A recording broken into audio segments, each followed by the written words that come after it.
Sempre outro. Por exemplo, a gente tá falando Portugal. Portugal. Império Português. Se tivesse que fazer mal pros africanos, tivesse que fazer mal pros brasileiros, pros indígenas aqui, faria. Mas os portugueses lá, pelo menos, iam estar alimentados. Porque, sabe, essa é uma visão que, não que você queira justificar isso, não, porque deve ser condenado que também. Nós estamos dizendo que é o grau da imoralidade, o grau da canalice. Perfeito. Que ela vai para um outro patamar, que é assim, cara, mas você está fazendo com os seus. Exatamente. Que é o que o Renato fala. Cara, você fazer com os seus é extremamente pior do que...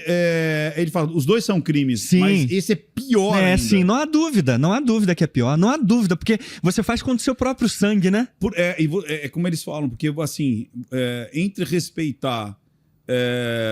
eu acho muito legal quando ele diz que assim, entre respeitar uma regra social e uma regra moral, você primeiro respeita a regra moral. Com certeza. Isso é uma regra social. A regra social, elas podem ser mutáveis, né? Varia de país para país, de cultura para cultura. Você entende? É aquela velha história. Faz sentido. Se você me deve dinheiro e o banco me deve dinheiro, eu não te pagar é muito mais filha da putice do que eu não pagar o banco. Sim, não há dúvida. Faz sentido isso também. Você entendeu? Porque você me prestou por confiança.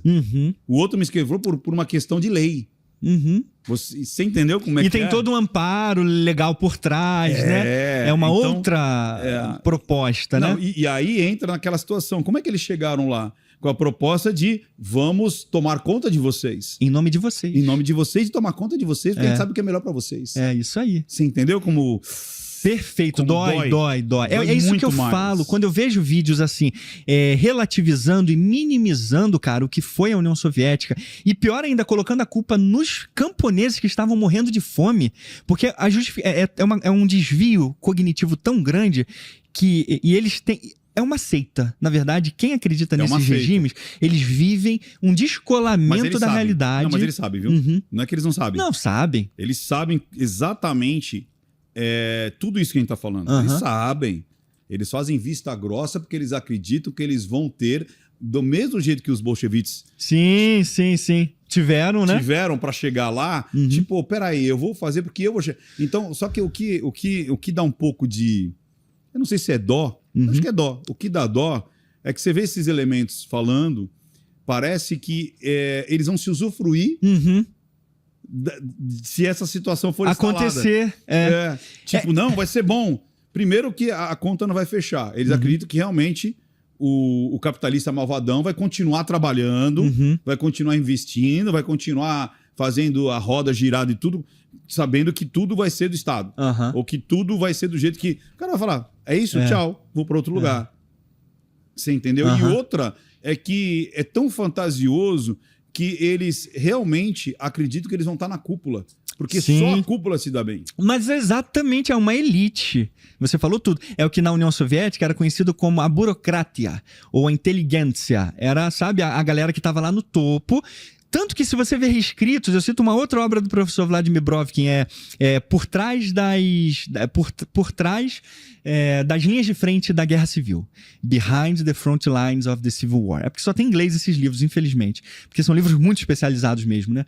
E de tiragem acadêmica mesmo. Pela Universidade de Princeton, uma excelente universidade, uma das melhores. E você tem o livro? Tenho esse livro. Livro físico? Físico. Todos esses livros eu trago de fora. Todos eles. Eu fiz um investimento ano passado, caro. Quanto que é um livro? Eu fiz investimento, minha esposa ainda tenta aceitar isso, cara, mas coitada, de vez em quando ela tem que jogar na minha cara. Amor, lembra que você gastou, ano passado eu gastei 13 mil reais só de livros, cara. 14. Aí. Tá vendo? Pra quem não ouviu, Isadora, né? Isaura. Isaura, não liga porque eu troco os nomes, viu? Eu fui próximo, mas... Tá vendo? Isaura, né? É Isa, pode chamar de Isa.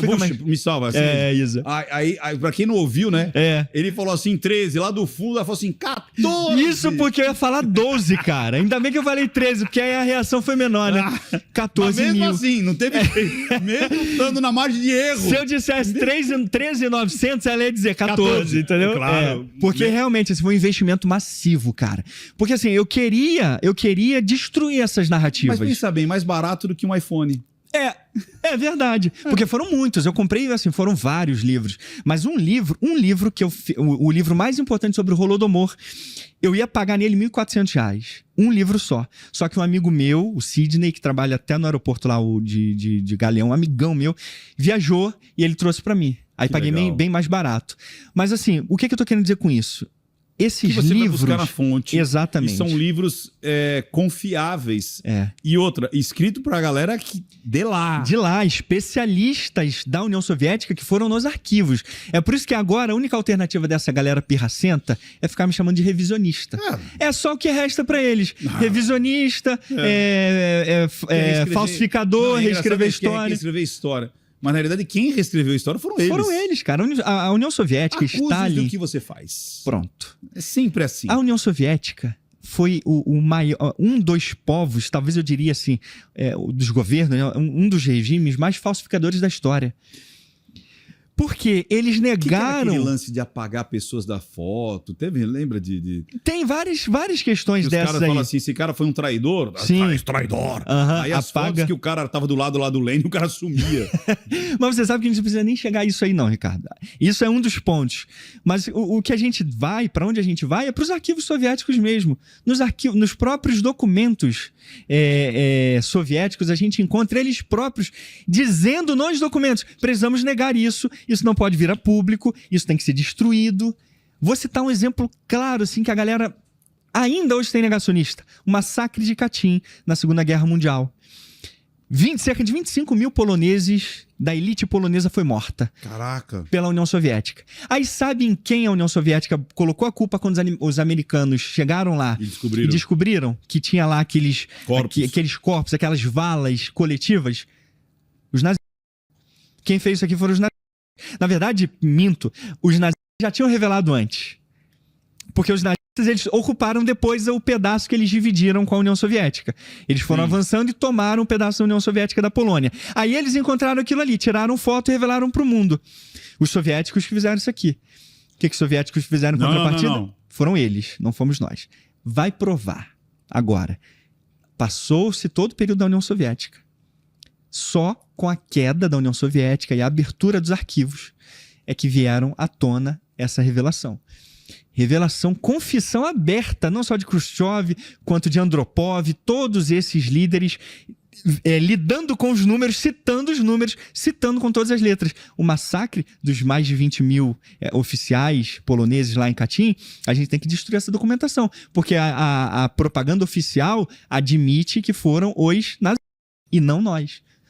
Em documento oficial. Em documento oficial da União Soviética. Será que às vezes no meio desses caras aí não tinham aquele tipo assim, Dissidente? Tipo assim, eu vou fazer pra me manter vivo? Mas não há dúvida disso. Mas não há dúvida. Eu vou queimar. Eu vou esquecer aqui. Não há dúvida disso. Tipo assim, vou me manter vivo. Plata ou plumo, sabe? Sim. Excelente comparação. Entendeu? É plata ou é plumo, amigão. Então ou você aceita ou você tá morto. Então o cara de repente falava...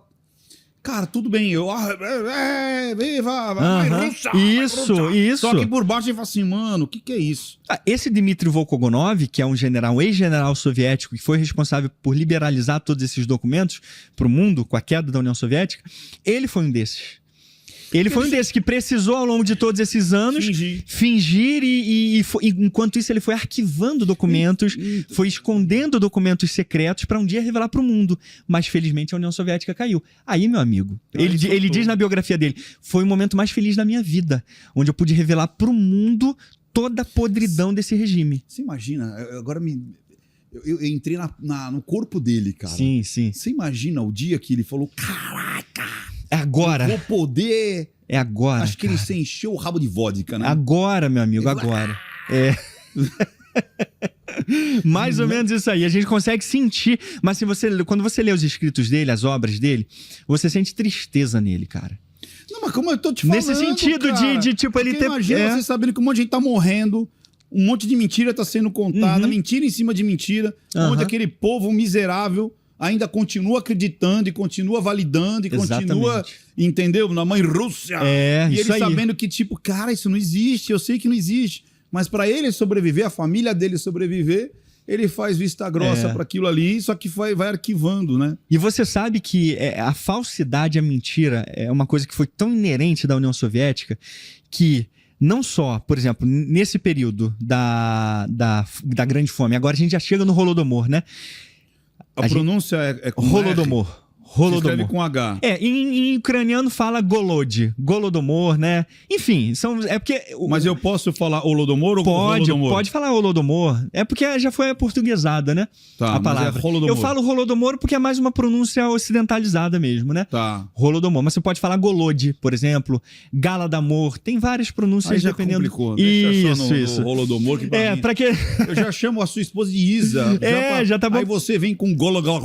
Então chama de Golod, pronto. Golod? Golod tá certinho. Golod. Tá certinho também. E aí, cara, quando a gente chega no Holodomor, a gente tem a expressão mais brutal do que era o regime soviético. Conta pra galera, porque quando você contou, cara, eu fiquei pensando, eu me coloquei dentro da casinha e olhando e falando, e aí? Porque dizem que é o seguinte, cara, só quem sentiu fome de fato sabe o que é fome. Exatamente. É por isso que é uma bizarrice você dizer que hoje no Brasil existem pessoas passando fome. Beleza, esse argumento é correto, tá certo.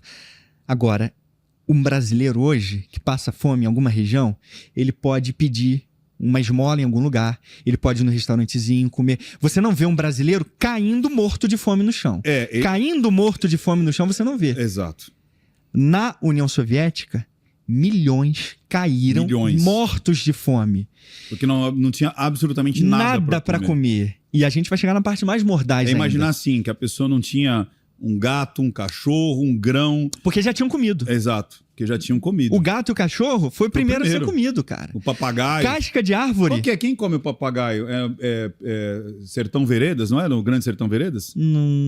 Que é... Não sei. Que eles dão uma estrangulada e... Não sei. E aí quando o menino descobre, ele fala, cadê o papagaio? Ele tinha comido o papagaio de estimação. Porque a família mata o papagaio. Mas pra você ver, já tinham comido. E já estavam comendo casca de árvore, comendo musgo. Essas foram as primeiras etapas, né? Do processo de fome.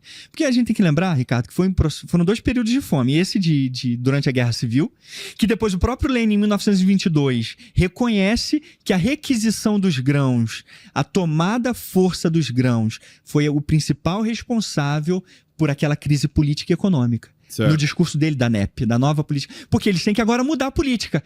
Não, o nosso comunismo que a gente queria implementar aqui foi uma tragédia. A gente está cercado, tudo vai cair. Vai acabar o nosso regime, vai acabar a nossa revolução, agora a gente tem que virar completamente a chave. Sai o comunismo e entra novamente o quê? O capitalismo. O Lenin admite isso no seu discurso da nova política econômica. Ele libera para que cada um... Para que os camponeses voltem... Vamos empreender aí. Vamos empreender. Você é dono da sua terra e dono da sua produção. A gente vai cobrar uns impostos agora em cima disso aí, mas isso para os soviéticos, radicais, revolucionários, foi uma traição. Peraí, a gente tá voltando de novo pro capitalismo. O que a gente sempre pregou que era que não era legal, que não era, que a meritocracia, a diferença de resultado pelo teu suor. Desigualdade que é inerente, natural desse sistema, né? Não. De repente teve que voltar. Por quê? A Rússia ia morrer de fome. Como já estava morrendo de fome. Então teve que voltar. Toma aí os camponeses, ó. Terras, propriedade privadas, empresas, só não foi privatizado as principais empresas, tipo as principais indústrias, banco, comunicação, continuou havendo. A forja, com certeza, né? Essa parte de metalurgia, né? Com certeza, na mão deles. Só as principais indústrias mesmo ali que o Estado não tinha como se libertar, é que ficou na mão do Estado. O resto... O grosso da produção econômica do Estado voltou para a mão privada. Cara, não tinha ideia disso aí. Por isso. Porque foi um fracasso. Lenin diz claramente isso nesse discurso da NEP de 1922. Nós fomos derrotados. O nosso sistema fracassou. Vai durar 10 anos, 20 anos, 30 anos, a gente não sabe. Mas a gente tem que permitir que o capitalismo entre de novo. Então o comunismo já começou sendo derrotado, cara.